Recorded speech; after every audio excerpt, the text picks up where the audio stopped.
Hello guys, welcome to H2O the A to Z of chemistry. मैं हूं doctor Ritu जौहर, आपकी educator इस channel से। एंड आई होप कि आप सब अपनी पढ़ाई हमारे साथ एंजॉय करते हैं और बहुत सारा कुछ सीख रहे हैं और आप अपने एग्जामिनेशन में हमारे साथ पढ़ते पढ़ते बहुत अच्छा परफॉर्म करने वाले हैं। तो आज के इस लेक्चर में हम क्या पढ़ने वाले हैं? हम पढ़ने वाले हैं finding number of chiral carbons in a molecule. कैसे एक मॉलिक्यूल में आप जल्दी से आइडेंटिफाई कर सकें कि कितने कायरल कार्बन्स प्रेजेंट हैं। उसके लिए हम क्या करेंगे? पहले हम सीखेंगे कि कायरल कार्बन क्या होता है और फिर हम बहुत सारे क्वेश्चंस प्रैक्टिस करेंगे जिससे हमें मालूम लग जाए कि जल्दी से हमें कैसे एक मॉलिक्यूल में कायरल कार्बन्स को ढूंढना है। तो चलिए शुरू करते हैं। तो सबसे पहले हमें ये मालूम होना चाहिए कि कायरल कार्बन क्या होता है। तो कायरल कार्बन को हम एसिमेट्रिक कार्बन भी कहते हैं, कायरलिटी सेंटर भी कहते हैं, स्टीरियोजेनिक सेंटर भी कहते हैं, स्टीरियो सेंटर भी कहते हैं। और होता क्या है? ये chiral carbon a single sp3 tetrahedral carbon atom attached to 4 different groups is called as a chiral carbon। वो कार्बन का एटम जो कि sp3 हाइब्रिडाइज्ड होगा, जिसके अराउंड इन ऑर्बिटल्स की जो अरेंजमेंट होगी sp3 हाइब्रिडाइज्ड की, वो टेट्राहेड्रल अरेंजमेंट होगी। और ऐसे वाला carbon atom 4 sigma bond form करेगा 4 डिफरेंट ग्रुप ऑफ एटम्स के साथ।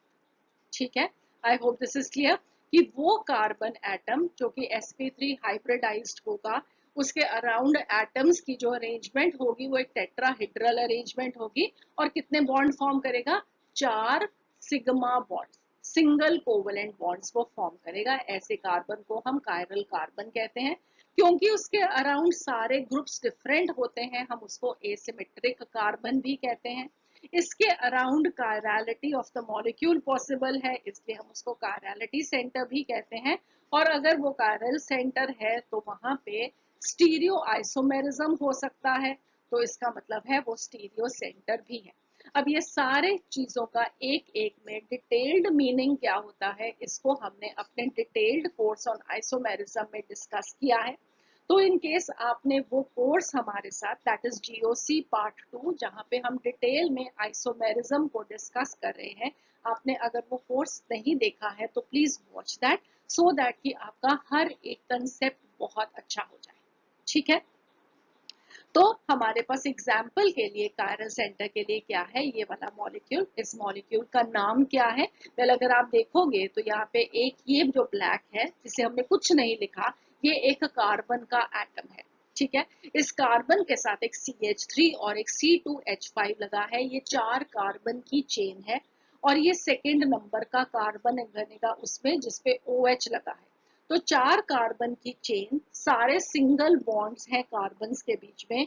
तो ब्यूटेन, ब्यूटेन में सेकेंड पोजीशन पे OH, तो butane two all butanol, that is 2 butanol इस मॉलिक्यूल का नाम हो जाएगा। राइट, अब इसमें हम देखते हैं कि ये जो ब्लैक वाला कार्बन है उसके अराउंड 4 सिंगल बॉन्ड्स हैं और 4 सिंगल बॉन्ड्स के साथ 4 डिफरेंट ग्रुप्स अटैच्ड हैं। इसका मतलब ये वाला ब्लैक वाला क्या हो जाएगा? एक कायरल कार्बन। एक ऐसा कार्बन जिसके आसपास 4 डिफरेंट ग्रुप्स टेट्राहेड्रली अरेंज्ड हैं and form single covalent bonds with this carbon, उसको हमने बोला कायरल कार्बन। अब इसको हमने मॉलिक्यूल में आइडेंटिफाई करना है। राइट, तो ये तो एक 3D डायग्राम हो गया। अगर हम इसको सिंपल में लिखेंगे तो हम इसको इस तरीके से लिखेंगे, CH3 CH CH2 CH3, second position पे OH ग्रुप 2 ब्यूटेनॉल। ठीक है, अब इसमें आपको मॉलिक्यूल में आइडेंटिफाई करना आना चाहिए कि कायरल कार्बन कौन सा है। अगर आप सबसे पहले वाला कार्बन देखोगे, इसके साथ 3 हाइड्रोजन अटैच्ड है, इसका मतलब है 3 सिमिलर ग्रुप्स हैं, ये वाला कार्बन कायरल नहीं हो सकता। नेक्स्ट वाला ये कार्बन, इसके साथ एक H, एक OH, एक CH3 और एक C2H5 ग्रुप्स अटैच्ड हैं, जो कि आप यहाँ पे डिफरेंट कलर्स के साथ देख सकते हो। इसलिए ये वाला कार्बन क्या होगा? एक कायरल कार्बन। नेक्स्ट वाला कार्बन अगेन 2 हाइड्रोजन और उससे आगे 3 हाइड्रोजन, ये भी कायरल नहीं हो सकते। इसको हम एक मॉलिक्यूल में कैसे आइडेंटिफाई करते हैं? हम इसको यहाँ पे एक एस्ट्रिक्स लगा देते हैं, ऐसे ऐसा साइन, सो दैट कि हम बता सकें कि ये वाला जो कार्बन है इस मॉलिक्यूल में वो एक कायरल कार्बन है।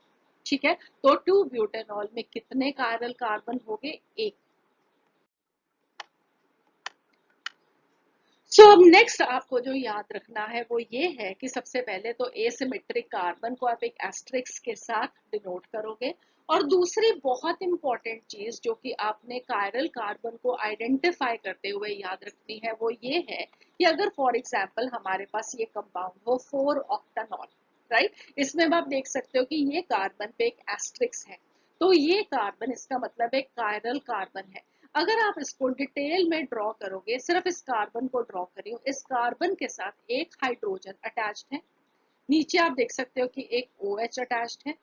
ठीक है, उसके बाद यहाँ पे अगर आप देखोगे तो ये 4 कार्बन की चेन है, राइट, 1 2 3 और 4, मैंने हाइड्रोजन नहीं लिखे, और दूसरी साइड पे यहाँ पे 3 कार्बन की चेन है, राइट, 1 2 एंड 3। अब आप जनरली एक मिस्टेक जो कर सकते हो वो ये है कि इस कार्बन को हम कायरलिटी सेंटर नहीं बोलेंगे, कायरल कार्बन नहीं बोलेंगे, क्योंकि इसके साथ एक H एक OH और दो साइड पे कार्बन जुड़े हुए हैं, तो इसका मतलब है कि वो सिमिलर हो गए, राइट, मगर ऐसा नहीं है।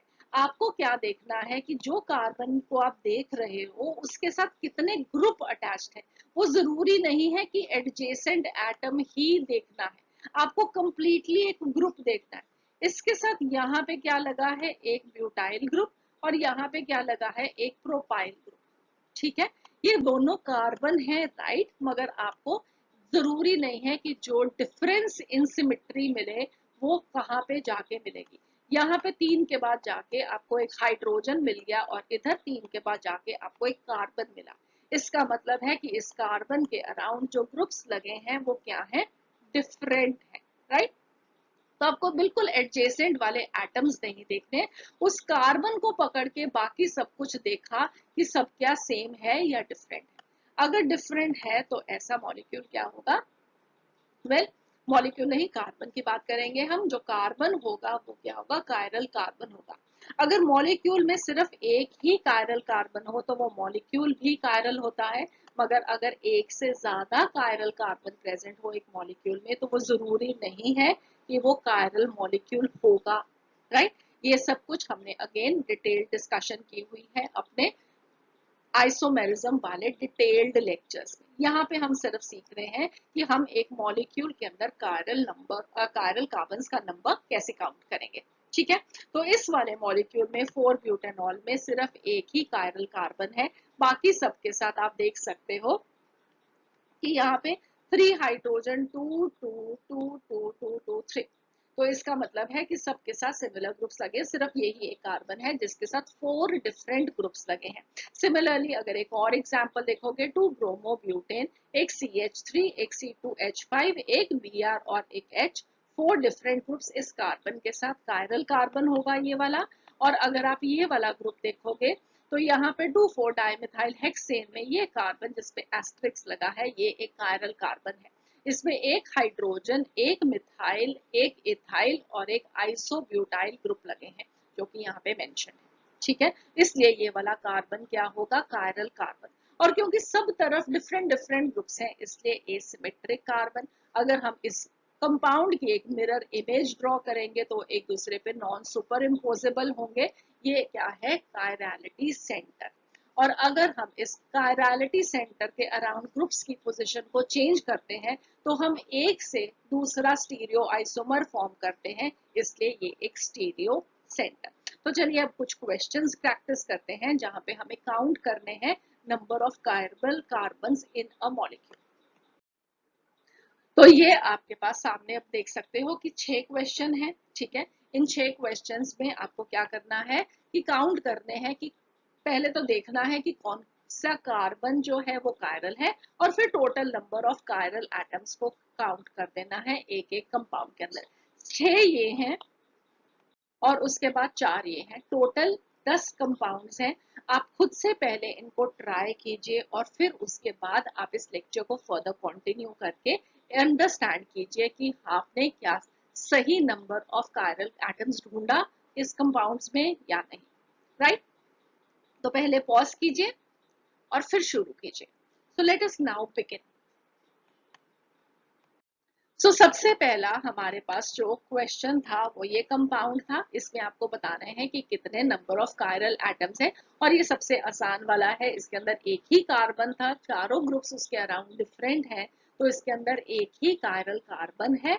वेल, और वो वाला हमने एस्ट्रिक्स के साथ डिनोट कर दिया। ठीक है, तो जहां जहां पे कायरल एटम होगा हम उसको एस्ट्रिक्स के साथ डिनोट करते जाएंगे, सो दैट कि आपको हमेशा आइडेंटिफाई करना आसान रहे कि ये वाला कायरल एटम था, राइट। अब नेक्स्ट स्ट्रक्चर पे आते हैं। अब इस नेक्स्ट स्ट्रक्चर में अगेन आपके पास 4 कार्बन है, मगर चारों में से सिर्फ एक ही कार्बन है जिसके अराउंड 4 डिफरेंट ग्रुप्स हैं, इसलिए इस मॉलिक्यूल में भी सिर्फ एक ही कायरल कार्बन होगा, और एक कायरल कार्बन 100% वो मॉलिक्यूल भी कायरल होता है, राइट। अब नेक्स्ट हम मूव करते हैं अगले कंपाउंड पे। तो लंबी कार्बन की चेन है।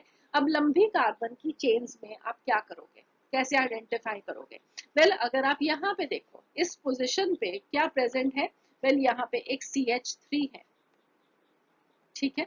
सिमिलरली आप इधर भी देखोगे एक CH3 है। इसका मतलब है कि ये दो जो कार्बन है वो क्या होंगे, वो कायरल नहीं हो सकते, क्योंकि यहाँ पे 3 हाइड्रोजन लगे हैं, इधर भी 3 हाइड्रोजन लगे हैं। अगर आप सिंपल एक लाइन डायग्राम देख रहे हो, अब आप लाइन डायग्राम में अगर हम इसको अब मिटे दें, तो अब यहाँ पे क्या देख सकते हो कि ये वाला यहाँ पे एक कार्बन है, और एक कार्बन के साथ सिर्फ एक ही बॉन्ड लाइन बनी हुई है, ठीक है, एक ही लाइन बनी है। एक लाइन बनी है तो बाकी 3 हाइड्रोजन है, इसलिए ये कायरलिटी सेंटर नहीं हो सकता। सिमिलरली अगर एक ऐसा कार्बन हो जिसके साथ सिर्फ 2 लाइंस दिख रही हो आपको, ठीक है, आपको सिर्फ ऐसे दिखा हो, ऐसे बना हुआ है, राइट। तो ये वाला जो कार्बन होगा यहाँ पे उसके पास भी 2 हाइड्रोजन होंगे, तो वो वाला कार्बन भी कभी भी कायरल नहीं हो सकता। तो आपको आइडेंटिफाई करना आना चाहिए लाइन डायग्राम्स के अंदर भी कि कैसे आप जल्दी से बता सकें। अब आप ये वाला कार्बन देखोगे तो आप देख सकते हो कि ये 3 बॉन्ड फॉर्म कर रहा है, और चौथा ऑब्वियसली हाइड्रोजन होगा।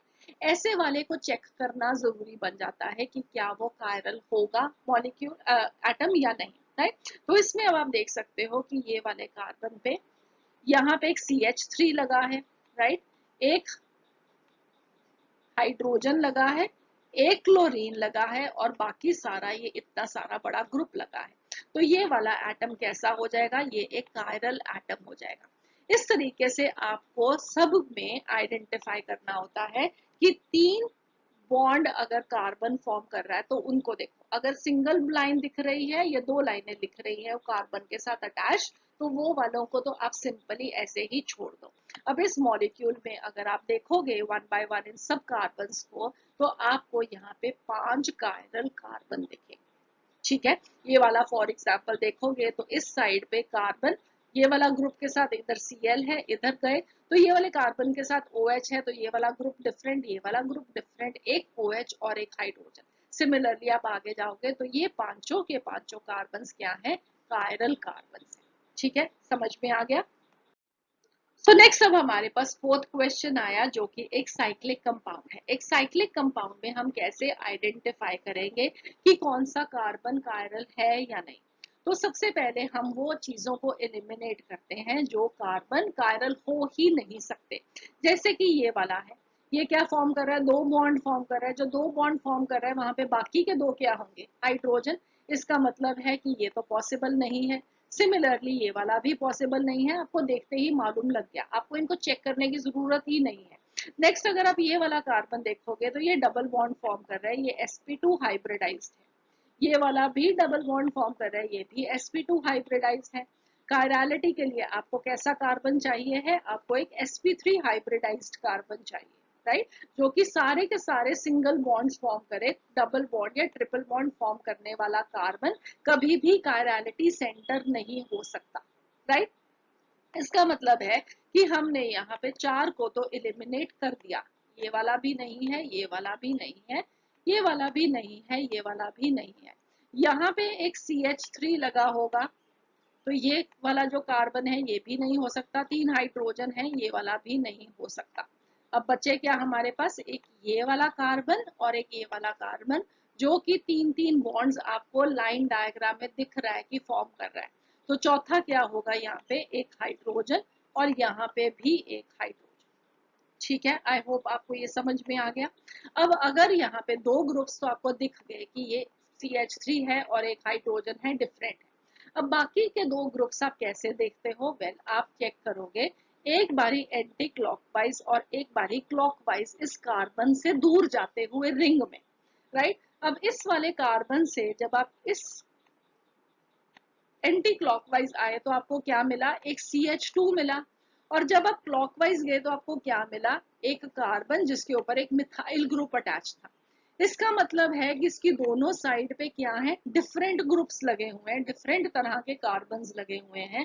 इसका मतलब इस कार्बन पे क्या हो गया, चारों के चारों डिफरेंट ग्रुप्स, चारों के चारों डिफरेंट ग्रुप्स। इसका मतलब कि ऐसा कार्बन क्या हो जाएगा, एक कायरलिटी सेंटर। ठीक है, आप लोगों को समझ में आया।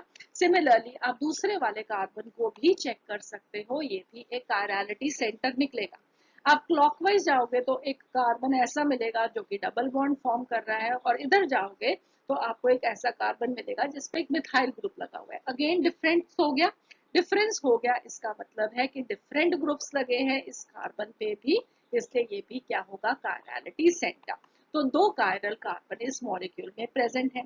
नेक्स्ट हम अब अगला एग्जाम्पल देखते हैं। अब इस एग्जाम्पल में अगेन ये वाला कार्बन, ये कार्बन, ये कार्बन, ये कार्बन, ये क्या फॉर्म कर रहा है, सिर्फ दो दो लाइंस आपको दिख रही हैं, दो दो बॉन्ड दिख रहे हैं। बाकी के दो क्या हो जाएंगे, हाइड्रोजन। इसका मतलब है कि ये चारों तो नहीं हो सकते। सिमिलरली यहाँ पे एक CH3, यहाँ पे भी एक CH3, अगेन ये भी नहीं हो सकते। बचेगा क्या, सिर्फ ये कार्बन और ये कार्बन, जहाँ पे आपको 3 लाइंस दिख रही हैं और चौथा हाइड्रोजन होना है।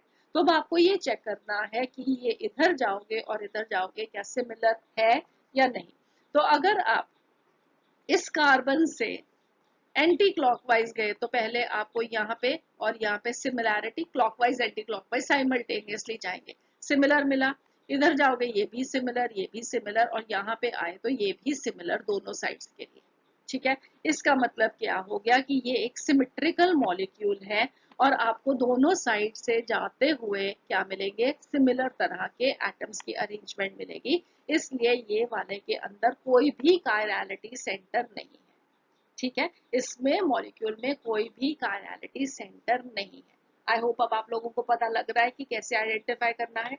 अब नेक्स्ट क्वेश्चन पे चलते हैं। अगेन एक साइक्लिक कंपाउंड है जहां पे आपके पास 3 OH ग्रुप्स हैं। तो हम इसका मतलब ये क्या हो गया कि ये ऑलरेडी 3 बॉन्ड्स फॉर्म कर रहा है और चौथा हाइड्रोजन होगा, इसलिए हमें सारों को चेक करना पड़ेगा। हम एक को चेक करते हैं, ठीक है, क्योंकि सारे ही OH है। आप यहाँ पे इधर से आपने चेक करना शुरू किया। अब आप जब इधर गए तो आपको अ कार्बन विद OH मिला, आप इधर गए तो कार्बन विद OH मिला।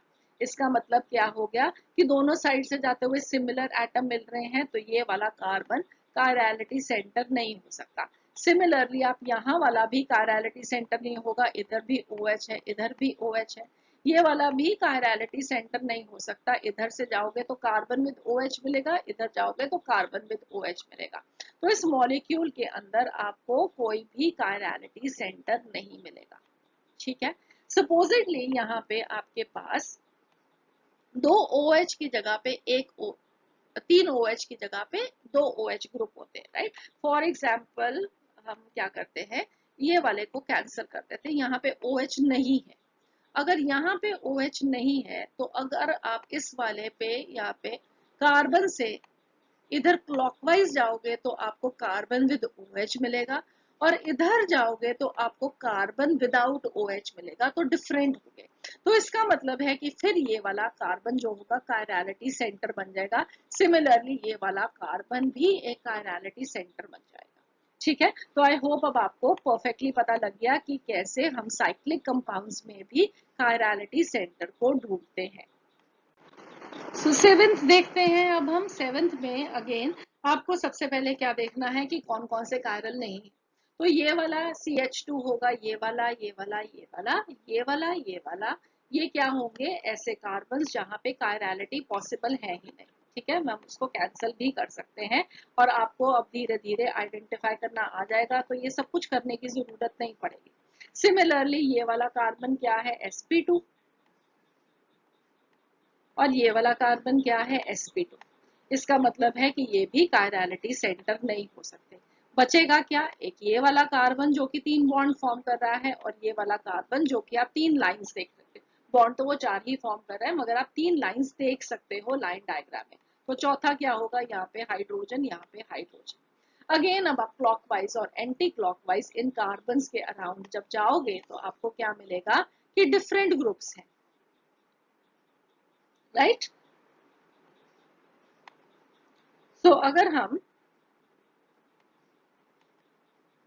इस वाले कार्बन से इधर मूव करेंगे तो आपको सिंगल बॉन्ड वाला कार्बन मिल रहा है, इधर मूव करोगे तो डबल बॉन्ड वाला कार्बन मिल रहा है। इसका मतलब है डिफरेंट ग्रुप्स हैं। सिमिलरली आप जब यहाँ से मूव करोगे तो आपको यहाँ इस पॉइंट पे सिमिलैरिटी मिलेगी, यहाँ पे सिमिलैरिटी मिलेगी, मगर यहाँ पे ये डिफरेंस फिर से आ जाएगा। इसका मतलब है कि इस कंपाउंड के अंदर कितने कायरल सेंटर्स हो जाएंगे, पहले इस कंपाउंड के अंदर 2 कायरल सेंटर्स हो जाएंगे, ठीक है। तो ये वाले 2 जो हमने एस्टेरिस्क के साथ मार्क किए हैं वो दोनों यहाँ पे कायरल कार्बन है, राइट। नेक्स्ट एक और एग्जांपल देखते हैं। आई होप आप लोगों ने सबने किया है और आप सबके आंसर्स जो है वो ठीक आ रहे हैं, और अगर नहीं भी आ रहे हैं तो अब आप अच्छे से इस कंसेप्ट को समझ गए। तो इस वाले कंपाउंड के अंदर अगेन आपको सबसे पहले चेक करना है कि कौन कौन से वाले जो हैं वो 3 बॉन्ड्स फॉर्म कर रहे हैं। ये वाला, ये वाला, ठीक है। इसके अलावा और कौन सा, ये वाला और ये वाला। अब इन सारों में आप मूव करके देख सकते हो ऑपोजिट डायरेक्शंस में कि क्या आपको कुछ सिमिलर मिलता है या सब डिफरेंट मिलता है, और उससे आप बता सकते हो कि ये वाले मॉलिक्यूल के अंदर कितने कायरलिटी सेंटर हैं। क्या आपने ढूंढ लिए हैं? वेल, अगर आपने ट्राई किया है तो यू विल फाइंड कि इस मॉलिक्यूल के अंदर कोई भी कायरलिटी सेंटर नहीं है। सब तरफ आप जाओगे इन चारों एटम्स पे तो आपको सिमिलर ग्रुप्स ही मिलेंगे, ठीक है। सो इसलिए यहाँ पे कोई भी कायरलिटी सेंटर नहीं होगा। अगर हम एक की बात करें, यहाँ से एक एग्जांपल लेंगे। अब इस वाले कार्बन से ऊपर की तरफ जाओगे तो ऐसे आपको सिमिलैरिटी मिलेगी, नीचे की तरफ जाओगे तो इस तरीके से भी आपको सिमिलर ग्रुप्स मिलेंगे। तो इसका मतलब क्या है कि यहाँ पे कोई भी कायरलिटी सेंटर नहीं। सिमिलरली आप यहाँ पे भी देख सकते हो, आप इधर जाओगे और इधर ऐसे जाओगे, इधर से आप ऐसे चले जाओ, इधर से ऐसे चले जाओ, आप जिस भी रास्ते पे जाओगे आपको सिमिलर तरह के एटम्स इन चारों एटम्स के आसपास मिलेंगे। तो कोई भी कायरलिटी सेंटर इस मॉलिक्यूल पे भी नहीं है। नेक्स्ट हमारे पास ये वाला है। अब अगेन इसमें आपको क्या आइडेंटिफाई करना है, आप सब जानते हो कि जहां पे आप 2 से ज्यादा बॉन्ड देख रहे हैं, ये वाला, ये वाला, ये वाला और ये वाला, ठीक है। अब इसमें से ये वाले जो 2 हैं इनके अराउंड जो ग्रुप्स हैं वो सिमिलर होंगे। अगर आप इसमें देखोगे, आप इधर जाओगे तो डिफरेंट, इधर जाओगे तो डिफरेंट, इधर से इधर आओगे तो डिफरेंट, इधर से आओगे तो डिफरेंट। इसका मतलब है इस मॉलिक्यूल के अंदर भी कितने कायरलिटी सेंटर हो जाएंगे, वेल 2 कायरलिटी सेंटर, ठीक है। I hope this is clear. अब आपको एटलीस्ट कोई गलती एग्जामिनेशन में इनको आइडेंटिफाई करते हुए नहीं आनी चाहिए। आपने बहुत सारे एग्जाम्पल्स देख लिए, अब एक लास्ट एग्जाम्पल और करते हैं। आज का हमारा लास्ट स्ट्रक्चर और ये बड़े वाला स्ट्रक्चर है। और आई होप आप लोगों ने जब पहले क्वेश्चंस को देखा था तब भी ट्राई किया था कि इस कंपाउंड के अंदर कितने कायरल एटम है। और अब आप 9 एग्जाम्पल्स देख चुके हो, अंडरस्टैंड कर चुके हो। आई वुड रिक्वेस्ट कि आप फिर से एक बार इस लेक्चर को पॉज करके इसके अंदर नंबर ऑफ कायरल एटम्स ढूंढिए और उसके बाद ही इसका करेक्ट आंसर चेक कीजिए। वेल, अगर अब आपने कर लिया है तो आप अब कंपेयर कीजिए कि क्या आपने जो पहले आंसर ढूंढा था और अब आपने जो आंसर ढूंढा वो दोनों मैच कर रहे हैं, और क्या वो हमारे आंसर के साथ मैच कर रहे हैं। वेल, इसके अंदर कितने कायरल एटम्स हैं, इसके अंदर 9 कायरल कार्बन्स हैं जो कि हमने यहाँ पे एस्टेरिस्क के साथ डिनोट किए हैं। तो आई होप आप सब ने इनको 9 के 9 को ढूंढ लिया। अगर आपका पहले भी ये आंसर सही था तो परफेक्टली गुड, बहुत अच्छी बात है। अगर पहले ये गलत था और अब इन 9 एग्जाम्पल्स के बाद आपने इस 10th वाले का आंसर सही ढूंढ लिया तो भी वेरी गुड, क्योंकि अब आपने इस कंसेप्ट को बहुत अच्छे से सीख लिया। मगर अगर अभी भी आपका ये क्वेश्चन गलत आ रहा है तो वेल, इसका मतलब क्या है कि आपको कुछ और क्वेश्चंस को प्रैक्टिस करना चाहिए। उन क्वेश्चंस को प्रैक्टिस करते हुए अगर आपको कोई भी प्रॉब्लम आती है तो प्लीज फील फ्री, आप हमें वो कमेंट सेक्शन में डाल के पोस्ट कर सकते हैं और हमारी हेल्प ले सकते हैं। ठीक है, तो यहाँ पे इसके अंदर कितने कायरल कार्बन्स हैं? 9 कायरल कार्बन्स हैं। तो that would be all for this lecture. I hope आप लोगों ने ये लेक्चर एंजॉय किया, आपको सब कुछ समझ में आ गया। और अगर आपको डाउट्स हैं और आप कमेंट सेक्शन में बड़े बड़े स्ट्रक्चर्स को पोस्ट नहीं कर सकते हैं तो आप हमें उसका स्क्रीनशॉट खींच के मेल भी कर सकते हैं। आप हमें फेसबुक पे भी ज्वाइन कर सकते हैं। हमारे फेसबुक पेज का नाम H2O the A to Z of chemistry. और एक और इन्फॉर्मेशन जो कि मैं आपको पहले बता रही थी कि we have a detailed course on optical isomerism. In fact, a detailed course on isomerism, that is general organic chemistry part 2. Part 1 में हमने नॉमेनक्लेचर को डिस्कस किया था, पार्ट 2 में हम आइसोमेरिज्म के एक एक कंसेप्ट को डिटेल में डिस्कस कर रहे हैं और पार्ट 3 में हम सारे के सारे मैकेनिज्म ऑफ ऑर्गेनिक रिएक्शंस को डिस्कस करेंगे। राइट, सो आप प्लीज हमें ज्वाइन कीजिए, सब्सक्राइब कीजिए चैनल को, सो दैट कि आपको रेगुलर अपडेट्स मिलते रहें। बेल आइकन पे भी क्लिक कीजिए और आप अपनी प्रिपरेशन को बहुत अच्छा कर लीजिए। So see you again, bye bye, have a nice day, God bless you.